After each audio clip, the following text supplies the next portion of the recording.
pong pangalan nila, taga saan, edad, at ano ang relasyon niyo sa insidente? Bali, ako po sir si Samuel ako, presidente po ng Pinagdad. At ang concern ko po ngayon is yung motor ko po nawawala po sa bahay namin, sa mismo po sa bahay namin. Saan mo rin nakita yung motor mo? Bali po sa parking lot po namin, pinagdad lang po yun, tapos nawala po. May napansin ka bang kahina-hinalang umaligid sa bahay niyo? Asa loob po kasi ako ng bahay, sir, wala po akong napansin.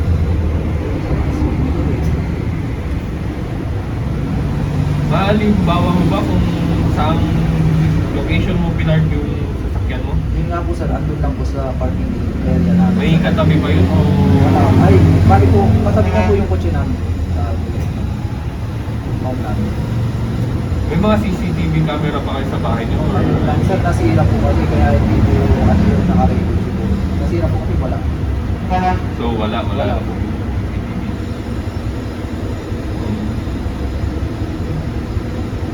Paano mo unang napansin na nawawala na ang motor mo? Nung papunta na po ako ng papunta na po ako sa trabaho ko, around about 6 na po kasi yung pupunta na po ako sa trabaho, 6 po yun. 6 AM na umaga. Opo. Tapos yun, napansin ko na wala na po. May napansin ka bang kahina-hinalang tunog o paggalaw nung gabing nawala yung motor mo? Wala po akong napansin.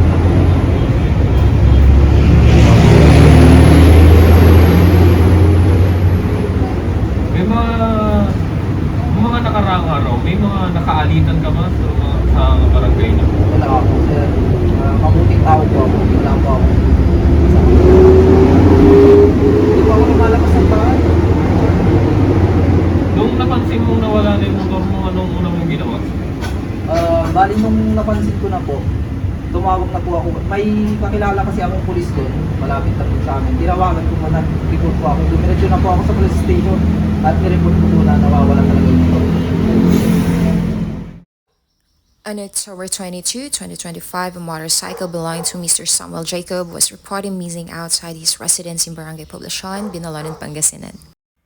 According to the complainant, he parked his motorcycle outside his gate at around 9:30 p.m.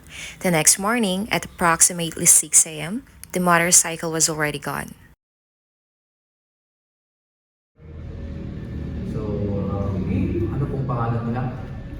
Ako po si John Lloyd Aquino, Saan po kayo? taga Poblacion, Binalonan, Pangasinan. 22 years old. Saan ka nung araw na Webes? Sa bahay lang po namin sa Poblacion, Binalonan. Sabi kasi nung taga nakita kasi sa bahay, malapit din sa bahay nila sa Buda ko. Pero kilala ko si Senako sa Buda ko sa Buda ko.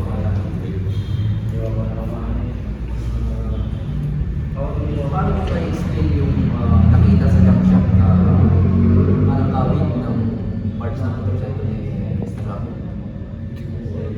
Wala.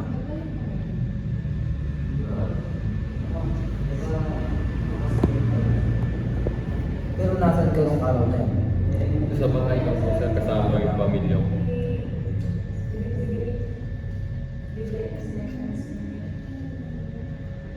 Yung totoo sir, ano yung motibo mo para kunin or ibenta yung motorcycle na parts na motorcycle? Amin na ako. Ako talaga yung kumuha ng motor na yun. Dahil sa kahirapan ng buhay, nagawa ko yun. Dahil para sa lahat, dahil lang wala nang may makain. Sa hirap ng buhay, kaya nagawa ko. Nagawa mo yung kunin, ikaw talaga yung kumuha. Oo sir, pumili ka. Ako. The suspect, John Cloyd Aquino, a 22-year-old resident of the same barangay, during the interrogation, he denied any involvement but appeared nervous and avoided eye contact. Upon further investigation, parts of the stolen motorcycle were discovered in a nearby junk shop, allegedly sold by Cloyd.